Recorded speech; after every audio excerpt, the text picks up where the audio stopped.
जी, तो स्टार्ट कर रहे हैं। बहुत आसान सी दो डेफिनेशन दोहरे उनको देख लेते हैं। फैक्ट क्या है? Basically fact are the basic block of knowledge. और आप ये कहिए कि भाई फैक्ट वो होता है जिसकी जो इवेंट अगर हो चुका हो उसकी स्टेटमेंट अगर हमें गिवन हो तो वो कहलाती है प्रोपोजिशन। लाइक प्रोपोजिशन जो होती हैं उनको हम किसी अल्फाबेट से रिप्रेजेंट कर सकते हैं। जैसे कि मैंने यहाँ पर ए से रिप्रेजेंट किया हुआ, इट इज रेनिंग। इसका मतलब ये नहीं है कि इस वक्त बारिश हो रही है, इसका मतलब ये है कि एक प्रोपोजिशन है, इट इज रेनिंग। अब अगर बारिश हो रही होगी तो कैपिटल ए जो प्रोपोजिशन है उसकी ट्रुथ वैल्यू उस वक्त दी हुई होगी ट्रू, और अगर बारिश नहीं हो रही होगी तो उस वक्त उसकी ट्रुथ वैल्यू दी हुई होगी फॉल्स। हर प्रोपोजिशन की रन टाइम पे कोई ना कोई ट्रुथ वैल्यू होती है। हर प्रोपोजिशन की रन टाइम पे कोई ना कोई ट्रुथ वैल्यू होती है। तो हमें रन टाइम पे कोई वैल्यू अगर गिवन हो तो हम ये कहते हैं कि भाई उसकी वैल्यू अकॉर्डिंगली चेक की जाए। जैसे यहाँ पर तीन प्रोपोजिशन दी हुई है, it is raining, I have an umbrella, I will go to school. ये तीन प्रोपोजिशन है।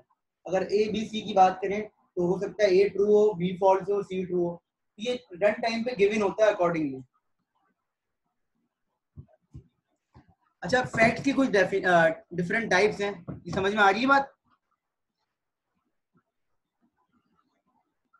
फैक्ट की टाइप डिस्कस कर रहा हूं मैं अब। लेकिन पहली जो टाइप होती है फैक्ट की होती है सिंगल वैल्यूड और मल्टीपल वैल्यू। मतलब अगर हम बात करें कि भाई एक फैक्ट है उसकी सिंगल वैल्यू भी हो सकती है और हो सकता है उस फैक्ट की मल्टीपल वैल्यूड भी। मतलब क्या है? जैसे एग्जांपल दी हुई है, an individual can only have one I colour. तो मतलब है कि अगर किसी की आंख के कलर के बारे में बात की जा रही हो तो सिंगल वैल्यूड फैक्ट है, क्योंकि इसकी एक ही हो सकती है, एक से ज्यादा नहीं हो सकती वैल्यू। लेकिन फर्ज करें किसी की गाड़ियों के बारे में लिखा हुआ तो हो सकता है उसके पास गाड़ियां एक से ज्यादा हो तो उसके डिफरेंट कलर होंगे। क्लियर होगी ये बात? कलर की बात कर लें, नंबर ऑफ कार्स की बात कर लें, तो किसी के पास कार जो है वो एक से ज्यादा हो सकती है। तो कुछ फैक्ट होते हैं जो सिंगल वैल्यूड होते हैं, कुछ फैक्ट्स होते हैं जो कि मल्टीपल वैल्यूड होते हैं। Is it clear?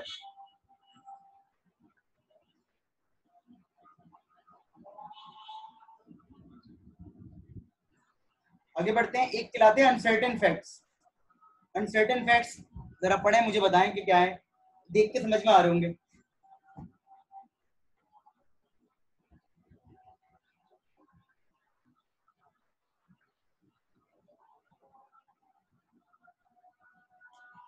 Uncertain facts वो होते हैं जिसमें आप 100% श्योर नहीं होते। मतलब कोई आप ये कह लें कि कोई न्यूमेरिकल वैल्यू आप, जैसे मैंने कहा भाई मेरे पास होने के चांसेस 70% है। इस तरह के फैक्ट्स जिसमें आप 100% श्योर नहीं होते। आपने कहा यार ये रास्ता मुझे लगता है 70% चांसेस है कि ये रास्ता सही जगह पे जा रहा है, तो कोई ना कोई न्यूमेरिकल वैल्यू आप कह सकते हैं। चांसेस ऑफ रेनिंग, बिल्कुल आज बारिश होने के चांसेस भाई 60% है, इसका मतलब है कंफर्म नहीं है बारिश होगी। तो कुछ फैक्ट्स ऐसे होते हैं जिसमें आप अनसर्टेन होते हैं। Is it clear?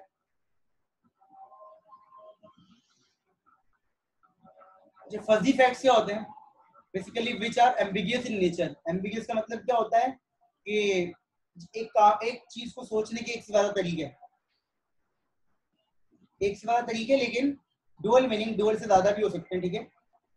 लेकिन मैंने जैसे बोला कि भाई इस बुक का वेट या तो हैवी होगा तो लाइट, हालांकि इसका वेट एक्चुअल में भाई 3 kg होगा, 2 kg होगा, 500 ग्राम होगा, 1 kg, कुछ भी हो सकता है। लेकिन हमने इतनी सारी कैटेगरीज नहीं बनाई हुई। हमने क्या बनाई है? सिंपल, हमने बोला या तो इस बुक का वेट होगा हैवी या लाइट, या तो इस बुक का वेट होगा हैवी या तो लाइट, या तो आज मौसम होगा बहुत ज्यादा हॉट या बहुत ज्यादा कोल्ड या एवरेज। क्लियर होगी ये बात? सर्टेन फैक्टर वैल्यूज ट्रूथ की वैल्यू डिफाइन करने के लिए, मतलब ट्रुथ की वैल्यू डिफाइन करने के लिए अनलिमिटेड आंसर नहीं है, सर्टेन फैक्टर्स हैं।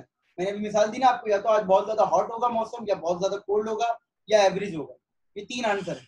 अब इन तीन के अलावा कोई चौथा आंसर नहीं आ सकता। समझ रहे हैं? या तो आप पास होंगे या फेल होंगे। अब पास देखें, एक बच्चा 99 पे भी होता है, एक 61 पे भी होता है, लेकिन पास पास है, फेल फेल। क्लियर?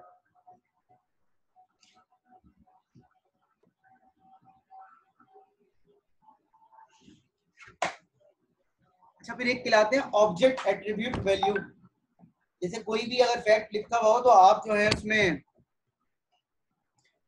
लाइक जैसे लिखा हुआ है allies I colour is brown, तो इसके अंदर अली जो है वो ऑब्जेक्ट है, आई कलर जो है वो एट्रीब्यूट है, और वैल्यू उसकी क्या है? ब्राउन। अली जो है वो ऑब्जेक्ट है, आई कलर जो है वो एट्रीब्यूट है, और वैल्यू क्या है उसकी ग्राउंड। इसी तरीके से एक और दिया हुआ है, अहमद सन इज अली। तो अहमद सन जो है वो, अहमद जो है वो ऑब्जेक्ट है, एट्रीब्यूट कौन है उसका सन, और उसकी वैल्यू क्या है, ये नाम क्या है उसका अली।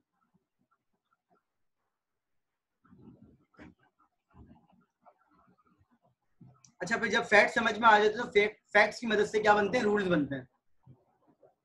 तो रूल्स जो होते हैं वो आप वही जो आपने प्रोलॉग में पढ़े हैं, उसमें एक इफ पार्ट होता है और एक क्या होता है, देन पार्ट।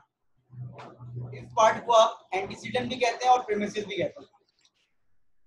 इफ पार्ट को आप एंटीसीडेंट भी कहते हैं और प्रीमिसेस भी कहते हैं। देन पार्ट को आप कहते हैं कॉन्सिक्वेंट और कंक्लूजन। प्रीमिसेस और कंक्लूजन की बात कर रहा हूँ, एक होता है इफ पार्ट, एक होता है देन पार्ट। मतलब कोई चीज किसी पर डिपेंड करती हो। तो प्रीमिसेस जो है, जैसे यहाँ पर लिखा हुआ है, if it is raining then I will not go to school. अगर इट इज रेनिंग की ट्रूथ वैल्यू इस वक्त ट्रू होगी तो मैं स्कूल नहीं जाऊंगा। इसमें प्रीमिसेस क्या है, इफ पार्ट, और कंक्लूजन क्या है, देन पार्ट। इसमें प्रीमिसेस क्या है, इफ पार्ट, कंक्लूजन क्या है, then part. Is it clear?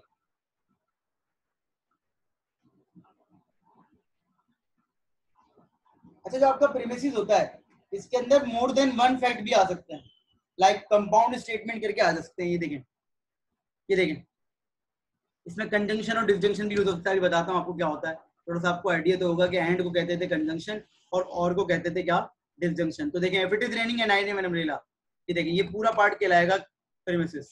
ये कंपाउंड स्टेटमेंट है। अब ये एंड लॉजिक पे डिपेंड करती है। If it is raining and I have an umbrella then I will go to school. अगर बारिश हो रही है और साथ साथ मेरे पास अम्ब्रेला है तो मैं स्कूल जाऊंगा। अगर कंपाउंड स्टेटमेंट के अंदर, इफ प्रीमिसिव स्टेटमेंट के अंदर कोई एक चीज भी ट्रू नहीं हुई तो मेरा कंक्लूजन फॉल्स हो जाएगा। क्लियर? मेरा कंक्लूजन क्या हो जाएगा, फॉल्स हो जाएगा। इसी तरीके से एक और एग्जांपल है जो कि और लॉजिक पे है। इफ इट इज रेनिंग और it is snowing I will not go to school. Like अगर बारिश हो रही है या बर्फबारी हो रही है तो मैं स्कूल नहीं जाऊंगा। कोई एक भी ट्रू हो रहा है या दोनों ट्रू हो रहे हैं तब मेरा कंक्लूजन भी ट्रू हो जाएगा। मेरा कंक्लूजन क्या है, I will not go to school. Clear? ये कहलाते हैं प्रीमिसेस और कंक्लूजन। प्रीमिसेस में कंपाउंड स्टेटमेंट भी हो सकती हैं। अच्छा, जिस तरीके से फैक्ट्स की डेफिनेशन थी, कुछ टाइप्स थी फैक्ट्स की, इसी तरीके से यहाँ पर भी रूल्स की टाइप्स हैं, उसको देख लेते हैं। 4-5 टाइप्स हैं। पहली टाइप कहलाती है रिलेशनशिप। ऐसा रूल जिसमें रिलेशनशिप पता चल रहा। एग्जाम्पल देख लें।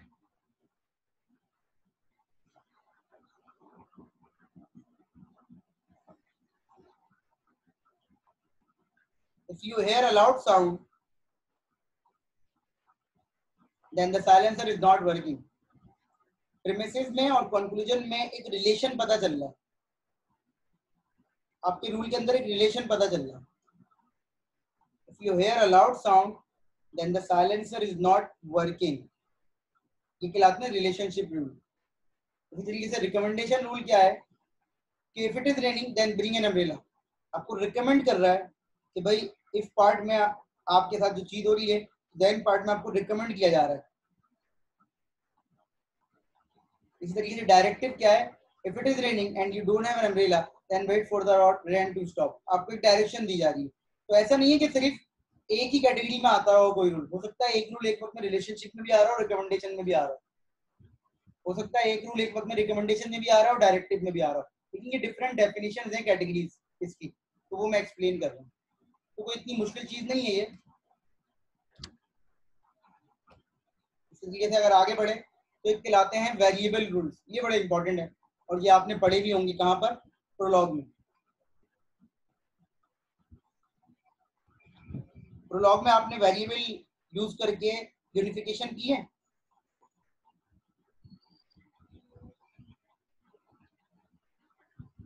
याद है नहीं बात? वेरिएबल यूज करके आपने यूनिफिकेशन की है।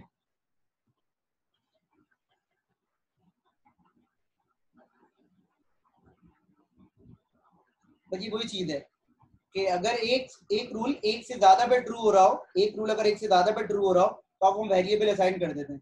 लाइक हर स्टूडेंट के लिए अलग अलग चेक करने की जरूरत नहीं है। हमने लिखा है if x is a student, तो सबसे पहले ये चेक किया जाएगा कि अगर एक्स स्टूडेंट है, डेटाबेस में जाके नॉलेज बेस में जाके चेक किया जाएगा कि अगर एक्स स्टूडेंट है तो फिर साथ में चेक की जाएगी एक्स की जीपीए।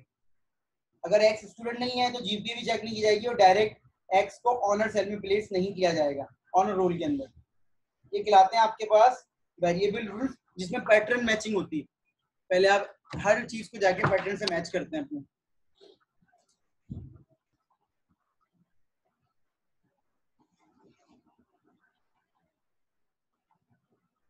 सही है।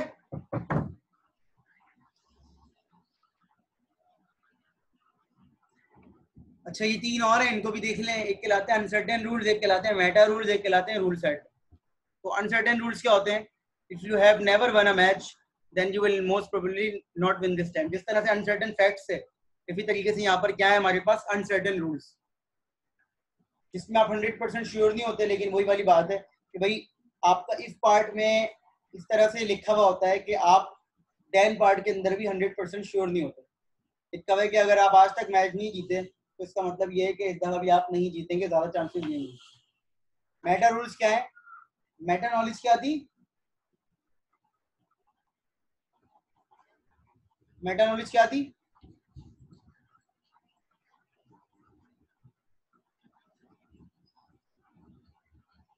मेटा नॉलेज क्या थी?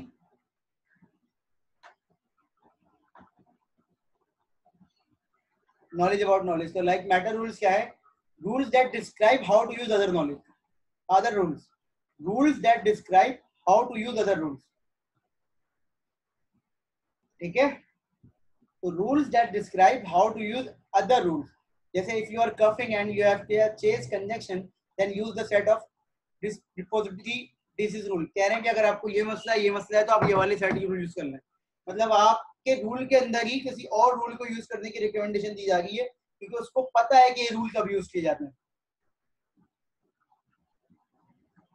रिस्पायरेटरी डिसीज रूल जो है वो कब यूज किए जाते हैं?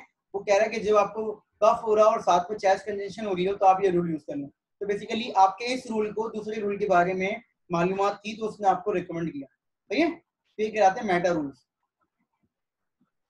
और रूल सेट्स क्या होते हैं? As in the previous example में group rules into categories in our knowledge representation the set of respiratory disease rules. मतलब कि हम बहुत सारे रूल्स को एक ग्रुप बना दें कि ये काम कर लो, ये काम कर लो, ये काम कर लो, तो ये कहलाते हैं रूल सेट। बस ये है डेफिनेशन है। तो इस पूरी स्लाइड में ज्यादातर आपके पास डेफिनेशन है, एक दफा गो थ्रू कर लीजिएगा, ऐसे कोई इतनी मुश्किल चीज नहीं है।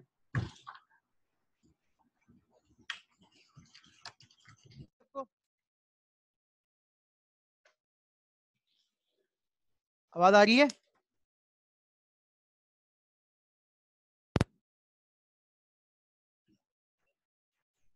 तो इस स्लाइड में सिर्फ इतना ही है, ज्यादातर डेफिनेशन हैं। कोई चीज ऐसी हो जो समझ में ना आ रही हो या बाद में मसला हो तो आप देख सकते हैं और फिर उसके बाद हम उसको फर्दर एंड भी कर लेंगे। ठीक है, तो अब मैं जा रहा हूँ वो चीज जिसमें थोड़ी बहुत आपको समझ में आने वाली चीजें, याद करने वाली नहीं है।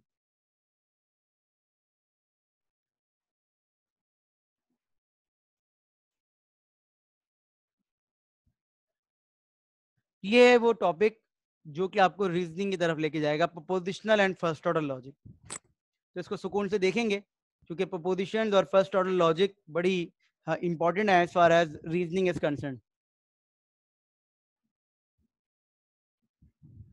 ठीक है, तो सबसे पहले बात कर लेते हैं लॉजिक क्या होती है।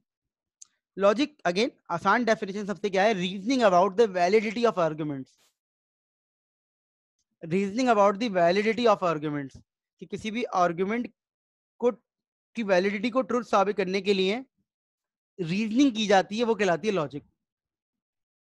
एक आर्गुमेंट जो है वो वैलिड होगा अगर उसका कंक्लूजन जो है फॉलो कर रहा हो इसके तमाम प्रीमिसेस को। मैं दोबारा रिपीट कर रहा हूं, ऐसे ही है जैसे आपने पढ़ा है अभी। An argument is valid if it is conclusion follow logically from its premises. इसका मतलब यह है कि अगर उसके प्रीमिसेस को फॉलो कर रहा है उसका कंक्लूजन तो वो आर्गुमेंट वैलिड है। अब ये आगे ये लिखते हैं कि even if the argument does not actually reflect the real world. वो कह रहे हैं वो जो आर्गुमेंट आप पढ़ रहे हैं चाहे वो रियल वर्ल्ड को रिफ्लेक्ट कर रहा हो या नहीं कर रहा हो, लेकिन अगर वो कंक्लूजन अपने प्रीमिसेस को फॉलो कर रहा है तो आप ये कहेंगे कि आर्गुमेंट क्या है? वैलिड है। इसकी एग्जांपल दी हुई है।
अब देखिए जो एग्जाम्पल आपके सामने लिखी हुई है all lemon are blue, Mary is a lemon, therefore Mary is blue. अब अगर आप एग्जाम्पल को गौर से समझें तो इस एग्जाम्पल में लिखा हुआ है ऑल लेमन आर ब्लू, हालांकि ऐसा नहीं होता, लेमन तो ब्लू होते नहीं है, लेमन तो ब्लू होते ही नहीं है। फिर साथ में लिखा हुआ है मैरी इज अ लेमन, अब मैरी भी लेमन नहीं है, लेकिन इन दोनों प्रीमिसेस को फॉलो कर रहा है conclusion, therefore Mary is a blue. तो अगेन अगर हमें ये गिवन है तो हमें इस चीज को भी मानना पड़ेगा कि Mary is blue. Are you getting my point? ये जो लिखा है ना, even if the argument does not actually reflect the real world, अगर आपका आर्गुमेंट जो है वो रिफ्लेक्ट ना कर रहा हो रियल वर्ल्ड को, तो आप ये कह सकते हैं कि मतलब कर रहा हो या ना कर रहा हो, आपको तब भी ये बात माननी पड़ेगी। Is it clear?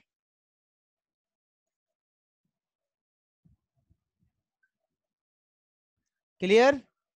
ये बात मैं कह रहा था यहाँ पर कि अगर आपको एक चीज रूल्स में गिवन है तो फिर आपने उसको 100% मानना पड़ेगा कि अपने प्रीमिसेस को अगर वो फॉलो कर रहा हो। आगे बढ़ते हैं। तो लॉजिक बेसिकली दो तरह की है, एक कहलाती है प्रोपोजिशनल लॉजिक और एक कहलाती है प्रेडिकेट कैलकुलस। तो पहले हम बात करेंगे प्रोपोजिशनल लॉजिक की। प्रोपोजिशनल लॉजिक के अंदर जो भी मसाइल हैं, प्रोपोजिशनल लॉजिक के अंदर जो भी मसाइल हैं या जो भी लिमिटेशन होंगी उसको हम डिस्कस करके फिर हम पढ़ेंगे आगे की तरफ, जो कि आगे जाएगा हमारा फर्स्ट ऑर्डर लॉजिक की तरफ या प्रेडिकेट कैलकुलस की तरफ। ठीक है, तो पहले प्रोपोजिशनल लॉजिक डिस्कस करनी है, पहले प्रोपोजिशनल लॉजिक डिस्कस करनी है, फिर हमने फर्दर आगे बढ़ना है। रहीम देख लेना बेटा इसको रिकॉर्डिंग में, कोई मसला नहीं है ऐसा।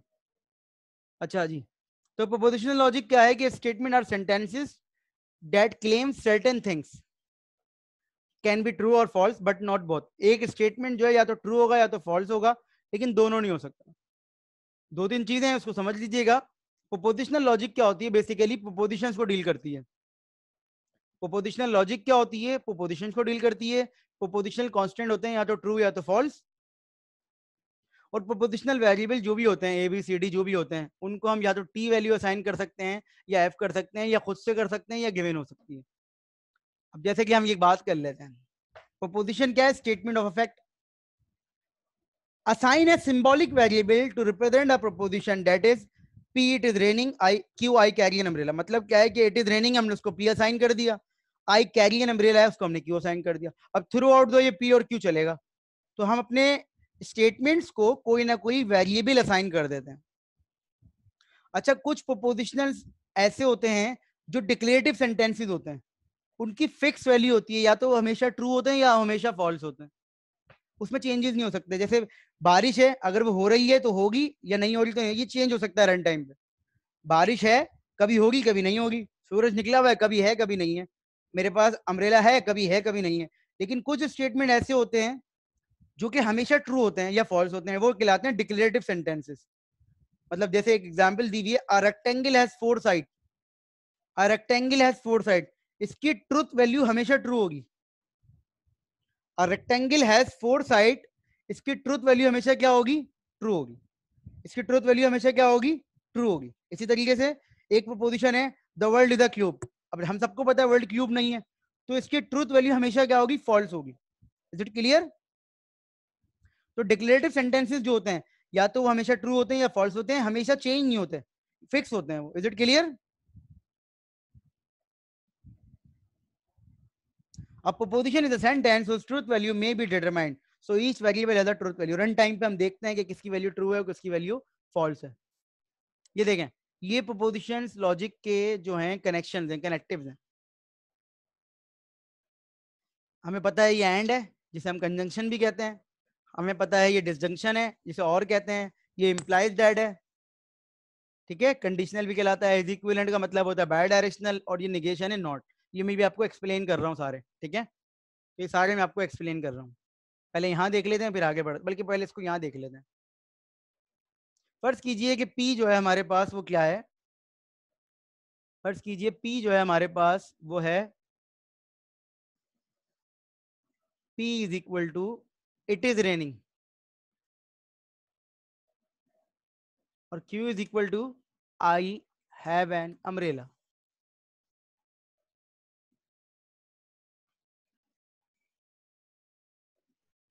ठीक है भाई, ये मैंने लिख दिया।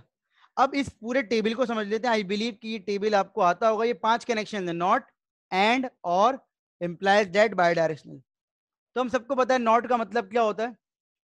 अपोजिट। ये हमें ट्रुथ टेबल से समझा रहा हूं मैं आपको, पांचों कॉम्बिनेशन, ताकि आपकी समझ में आ जाए। तो देखिए, पी अगर फॉल्स है तो नॉट पी क्या हो जाएगा? ट्रू हो जाएगा। पी अगर फॉल्स है तो नॉट पी क्या हो जाएगा? ट्रू जाएगा। ट्रू ट्रू फॉल्स, और ट्रू फॉल्स। हमें पता है कि हमें नॉट आता है, एंड आता है, और आता है। इन तीनों में तो कोई मसला नहीं है ना किसी को। जो मेन फोकस है हमारा किस पे है? इंप्लाइज दैट पे और बाय डायरेक्शनल में, ठीक है। अब सबसे पहले समझते हैं इंप्लाइज दैट। वैसे तो स्टूडेंट को पता होता है, लेकिन हम थोड़ा सा इसको डिटेल में बात कर लेते हैं। देखिए, पी इंप्लाइज क्यू का मतलब क्या होता है? अगर सिंपल सी डेफिनेशन की हम बात करें तो पी इंप्लाइज क्यू का मतलब होता है, if P is true then Q is true. If P is true then Q is true. इसका मतलब है अगर पी ट्रू होगा तो क्यू ट्रू होगा, अगर पी ट्रू होगा तो क्यू ट्रू होगा, अगर पी ट्रू नहीं है तो क्यू के साथ क्या होगा? नहीं आया समझ? अभी इसको एक्सप्लेन करेंगे हम आपको। अगर पी ट्रू है तो क्यू ट्रू होगा, अगर पी ट्रू नहीं है तो क्यू क्या होगा?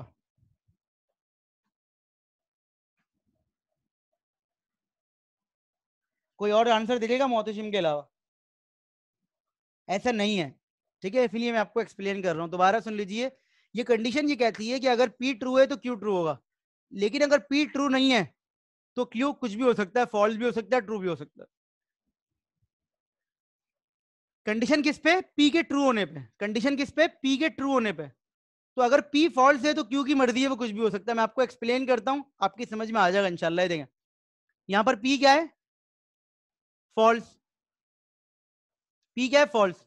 तो क्यू की मर्जी है वो फॉल्स हो या ट्रू हो। तो पी फॉल्स है, क्यू फॉल्स है, तो पी इंप्लाइज क्यू ट्रू क्यों हो गया? क्योंकि ये इस चीज को, कंडीशन को वैलिड कर रहा है कि भाई पी अगर फॉल्स है तो क्यू की मर्जी है, वो कुछ भी हो सकता है। नहीं समझ में आया? थोड़ा सा देखिएगा। सबसे पहले इधर आए, इसको देखिए, आखिरी वाले को देखें। पी ट्रू है, क्यू क्या है? ट्रू। बिल्कुल ऐसे ही है मोहतशिम, मैं समझा रहा हूं आपको, 1 मिनट दे दें सिर्फ मुझे। पी ट्रू है, क्यू क्या है? ट्रू। कंडीशन हो गई ट्रू। सही है, ये बात समझ में आ गई सबके कि अगर पी ट्रू है तो क्यू को लाजमी ट्रू होना है, कंडीशन हो गई ट्रू। ये समझ में आ गई सबके? आगे बढ़ते हैं। ये देखिए P फॉल्स है, Q क्या है, फॉल्स।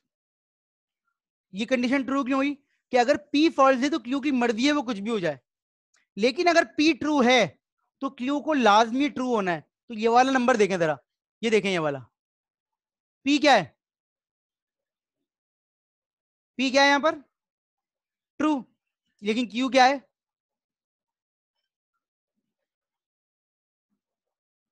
तो इसलिए P इंप्लाइज Q क्या हो गया, फॉल्स हो गया। अगर P ट्रू है तो Q को लाजमी ट्रू होना है, अगर P ट्रू नहीं है तो Q की मर्जी है वो ट्रू हो या फॉल्स हो। देखिए यहां पर P क्या है, फॉल्स, एक में फॉल्स है एक में ट्रू है, लेकिन ये दोनों ट्रू आ रहे हैं।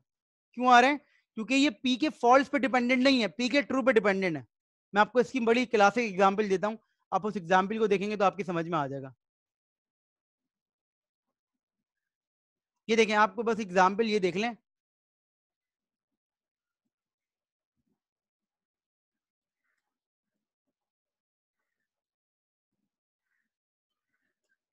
ये देखें क्या मतलब है इसका। इसका मतलब है अगर एक नंबर प्राइम है तो वो लाजमी है कि वो ऑड होगा।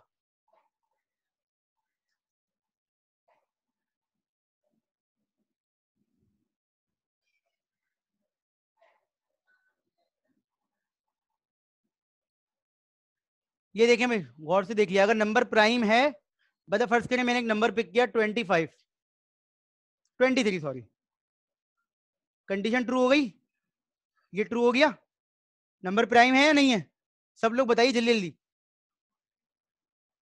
सही है। अब मैं देखता हूं नंबर 23 ऑड, ऑड भी है, ऐसा ही है, ऐसा ही है ना। तो देखें चूंकि P ट्रू है तो Q भी क्या है, ट्रू है, तो ये P इंप्लाइज Q क्या हो गया, ट्रू हो गया। अब फर्ज कर लें एक नंबर ले लेते हैं, ये देखें नंबर प्राइम है, नंबर प्राइम है नहीं है ना, लेकिन ऑड है, नंबर ऑड है, तो ये हो गया, ये भी ट्रू है। देखें नंबर प्राइम नहीं है लेकिन ऑड है, P फॉल्स है लेकिन Q क्या है, ट्रू है। क्लियर हो गई बात। इसी तरीके से 26 ले लें, ना प्राइम है ना ऑड है, ना प्राइम है ना ऑड है, समझ रहे हैं। लेकिन ये नहीं हो सकता कि नंबर प्राइम हो और ऑड ना हो, मतलब ये चीज हो ही नहीं सकती इसके अंदर। ये देखें कि नंबर प्राइम हो और ऑड ना हो, ये चीज इसमें हो ही नहीं सकती। आप कोशिश करके देख लें, आपको पता है, बेसिक है। ठीक है, तो ये P इंप्लाइज Q का मतलब ये होता है P is true then Q is also true. अगर P ट्रू है तो Q लाजमी ट्रू होगा, अगर P ट्रू नहीं है तो Q की मर्जी है कि वो कुछ भी हो। Is it clear. ये आप हर जगह पे नहीं लगा सकते। अब मैं आ जाता हूं अम्ब्रेला वाली एग्जाम्पल पे। मेरे पास बारिश हो रही है, बारिश हो रही है और मेरे पास अम्ब्रेला नहीं है, अम्ब्रेला है सॉरी, ये वाली कंडीशन समझा रहा हूं मैं आपको। ये देखिएगा,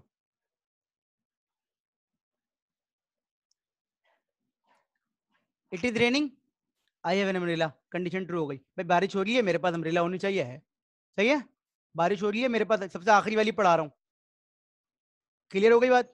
इधर आ जाए, बारिश नहीं हो रही, मेरे पास अम्ब्रेला नहीं है, हु केयर्स, ट्रू हो गया। सही है, ये कंडीशन देखें, बारिश हो रही है और मेरे पास अम्ब्रेला नहीं है, फॉल्स हो गई। क्यों फॉल्स हो गई, क्योंकि बारिश होगी तो मेरे पास अम्ब्रेला होनी चाहिए लाजमी। अगर बारिश हो रही है तो मेरे पास अम्ब्रेला होनी चाहिए। लेकिन अब ये सेकंड वाली कंडीशन अगर देखें, बारिश नहीं हो रही, मेरे पास अम्ब्रेला है, इट इज ओके। हो सकता है मैंने धूप की वजह से ली हुई हो। समझ में आ रही है बात, समझ में आ रही है बात। तो ये तीन जगह पे ट्रू होता है, एक जगह पे फॉल्स होता है। अगर P ट्रू है तो Q को लाजमी ट्रू होना है, अगर P फॉल्स है तो Q की मर्जी है कि वो ट्रू हो या फॉल्स हो। सही है, लेकिन अगर P ट्रू है और Q फॉल्स है तो ये कंडीशन फुलफिल नहीं हो सकती। अब इसका मतलब ये नहीं है कि P इंप्लाइज Q हम हर जगह उठा के लगा देंगे। हम देखते हैं कि हम कहां पर इसको फिक्स कर सकते हैं, कहां पर नहीं कर सकते। अच्छा, P बाई डायरेक्शनल Q, इसका मतलब होता है इफ एंड ओनली इफ।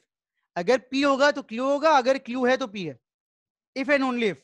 इसका मतलब क्या, अगर P है तो Q होगा, अगर Q है तो P होगा। सही है, बिल्कुल। तो इसका मतलब है अगर बारिश हो रही है तो लाजमी मेरे पास अम्ब्रेला होनी चाहिए, अगर बारिश नहीं हो रही तो मेरे पास अम्ब्रेला नहीं होनी चाहिए। ऐसा नहीं है कि बारिश हो रही है और मैं अम्ब्रेला नहीं रखूं, और बारिश नहीं हो रही मैं अम्ब्रेला रख लूं। तो इफ एंड ओनली इफ है ये। अगर मेरा दोस्त आएगा मुझे बाइक पे लेने तो मैं यूनिवर्सिटी जाऊंगा, सही है। तो अगर मैं यूनिवर्सिटी में हूं तो इसका मतलब है मुझे मेरा दोस्त लेने आया था। अगर मैं यूनिवर्सिटी में नहीं हूं तो इसका मतलब है मुझे मेरा दोस्त लेने नहीं आया था। ये कहलाएगा इफ एंड ओनली इफ, मेरे पास कोई और सवारी नहीं है। लेकिन अगर इसी को पहले वाली एग्जाम्पल पे फिट कर दें, पी इम्प्लाइज क्यू पे, अगर मेरा दोस्त आएगा तो मैं यूनिवर्सिटी जाऊंगा, लेकिन अगर मैं यूनिवर्सिटी फिर भी चला गया तो हो सकता है मैं पॉइंट से चला गया हूँ, हो सकता है मुझे किसी और ने ड्रॉप कर दिया हो। लेकिन अगर मेरा दोस्त आया और मैं फिर भी यूनिवर्सिटी नहीं गया तो ये चीज सही नहीं है। इसमें समझ में आ रही है बात? वो कहलाता है इफ देन, ये कहलाता है इफ एंड ओनली इफ। तो ये कहलाता है पांचों कनेक्शंस का, इनको यूज करके हम क्या करते हैं, प्रोपोजिशन बनाते हैं। Is it clear to all of you? ये देख लें, फिर कंपाउंड स्टेटमेंट होती हैं, ये तो आपको पता है, ये ट्रुथ टेबल का आपको आईडी है, डीएलडी आप लोग पढ़ चुके हैं, ठीक है। तो जो जो आपको स्टेटमेंट दी होती है उनके हिसाब से हम करते हैं। हमारा मेन फोकस पता है किस चीज पे? हमारा मेन फोकस है इन पे। हमें एंड पता है, हमें और पता है, हमें नॉट पता है। हमें ये क्लियर अगर हो जाए तो हम किसी भी कॉम्प्लेक्स स्टेटमेंट को बड़े आराम से लिख सकते हैं प्रोपोजिशंस की फॉर्म में, ठीक है। अच्छा, दो चीजें और हैं इसमें, वो देख लें बस। एक कहलाता है वैलिड सेंटेंस, एक कहलाता है टोटोलॉजी। मतलब या तो वैलिड सेंटेंस होगा या इनकंसिस्टेंट होगा। वैलिड सेंटेंस या टोटोलॉजी का मतलब ये होता है कि अगर ऐसा सेंटेंस, ऐसी स्टेटमेंट जिसकी ट्रूथ वैल्यू हमेशा ट्रू आए किसी भी केस में, ऐसा सेंटेंस, ऐसी स्टेटमेंट जिसकी ट्रूथ वैल्यू हमेशा ट्रू आए, वो कहलाता है टोटोलॉजी।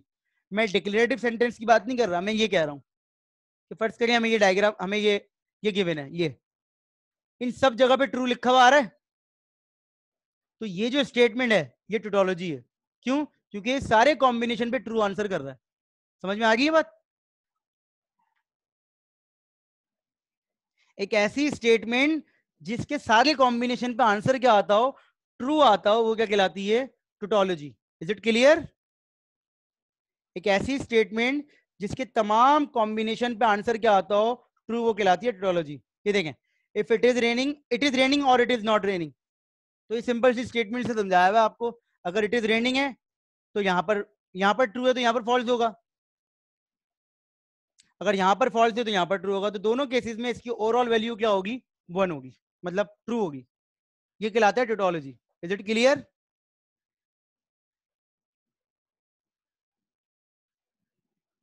अच्छा जी, फिर कहलाता है कॉन्ट्राडिक्शन या इनकंसिस्टेंट। कॉन्ट्राडिक्शन या इनकंसिस्टेंट इसका मतलब क्या है? एक ऐसी स्टेटमेंट जिसकी ट्रूथ वैल्यू हमेशा फॉल्स होती है। मैं आपको एग्जाम्पल दिखा देता हूं, ये देखें, ये टोटोलॉजी की एग्जाम्पल है। सबसे आखिरी वाले कॉलम में देखें ट्रू आ रहा है, तो मैं ये कह रहा हूं कि ये पूरी एग्जाम्पल जो है आपस में क्या है? टोटोलॉजी है। क्यों? क्योंकि इसकी तमाम स्टेटमेंट जो है आपस में क्या हो रही है? ट्रू हो रही है। सही है। तो इस तरह से भी कुछ हो सकता है कि आपको एक स्टेटमेंट दी जाए और आपसे बोला जाए कि बताइए टोटोलॉजी है या नहीं है, तो आप क्या करेंगे? उसके तमाम कॉम्बिनेशन का ट्रूथ टेबल बना के उसको वेरीफाई करके प्रूव करने की कोशिश करेंगे कि तमाम स्टेटमेंट पे ट्रू आ रहा है या नहीं आ रहा। ये देखिएगा, ये एक टोटोलॉजी है या नहीं है? ये टोटोलॉजी है या नहीं है कैसे पता चलेगा? आप इसका ट्रूथ टेबल बनाइए। ये देखें, आपने बोला सर देखें पी, आपने बोला P Q, P implies Q, आगे बढ़े, क्यू इम्प्लाइज पी, और सबसे आखिर में मैंने आखिर में आंसर लिख दिया। ये एक्स जो है मेरा आंसर है, इस पूरे को मैं एक्स कह रहा हूँ, ठीक है। देखें, पी ट्रू हो गया, क्यू ट्रू हो गया, तो पी इम्प्लाइज क्यू भी क्या हो गया? ट्रू हो गया। क्यू इम्प्लाइज पी भी क्या हो गया? ट्रू हो गया। ठीक है, और इन दोनों पे क्या लगाना है? और लगाना है। इन दोनों पे क्या लगाना है? इसमें और लगाना है। तो ये भी क्या हो गया? ट्रू हो गया। ये बात समझ में आई सबके? ये बात समझ में आई सबकी? क्या किया मैंने?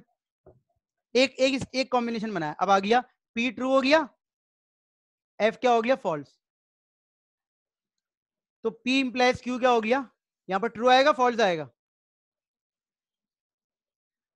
शाबाश, हारिस कह रहे हैं फॉल्स आएगा, बाकी फॉल्स। ठीक है, वंडरफुल। ये फॉल्स आ गया, तो यहां बताएं यहाँ क्या आएगा? Q इंप्लाइज P में क्या आएगा? False, true?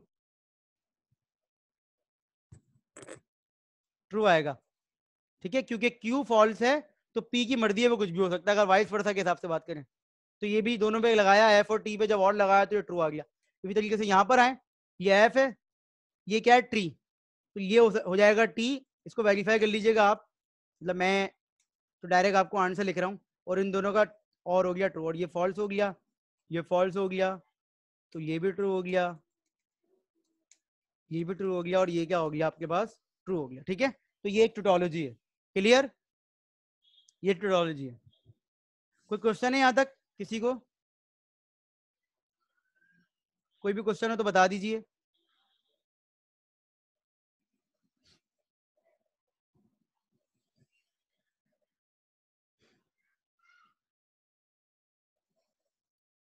चलें आगे बढ़ते हैं। अच्छा, लॉजिकल इक्विवेलेंस क्या होती है कि दो स्टेटमेंट का फाइनल आंसर हर कॉम्बिनेशन पे ट्रू आ रहा हो। अभी 3 मिनट है। लॉजिकल इक्विवेलेंस क्या होती है कि हर दो स्टेटमेंट का फाइनल आंसर, देखें पी और Q is logical equivalent to this statement. क्यों? देखें यहाँ पर फॉल्स, यहाँ पर फॉल्स, यहाँ पर ट्रू, यहाँ पर ट्रू, यहाँ पर ट्रू, यहाँ पर ट्रू, यहाँ पर ट्रू, यहाँ पर ट्रू।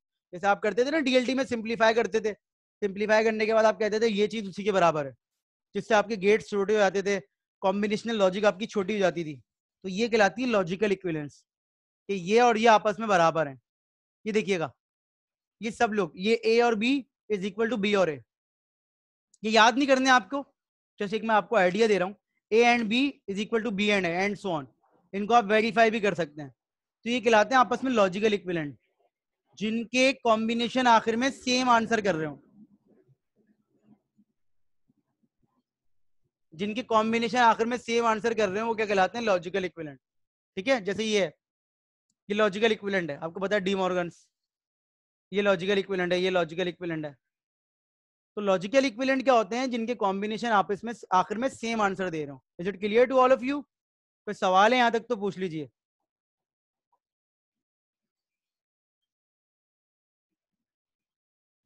क्योंकि इसके बाद अब हम ये देखेंगे कि भाई प्रोपोजिशनल लॉजिक में क्या मसला है, कि हमें फर्स्ट ऑर्डर लॉजिक की तरफ जाना पड़ेगा।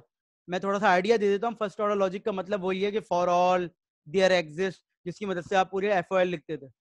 आपने डीएम में पढ़ा होगा, ये उसी पे आएंगे हम। जब हम वो सीख लेंगे तो उसके बाद हमें नेक्स्ट क्लास में पढ़ना है रीजनिंग। पर अभी इसके बाद एक क्लास होगी, उसके बाद क्विज होगा, तो मैं आपको टाइम बता दूंगा। ठीक है, तो किसी को कोई सवाल हो तो ब्रेक के फौरन बाद पूछ लीजिएगा, तो फिर हम फर्स्ट ऑर्डर लॉजिक स्टार्ट करेंगे। नेक्स्ट क्लास में वाइवा होगा, हाँ थर्सडे वाले दिन पढ़ेंगे डेफिनेटली। Thank you. ठीक है, हम लोग मिल रहे हैं 2:05 में।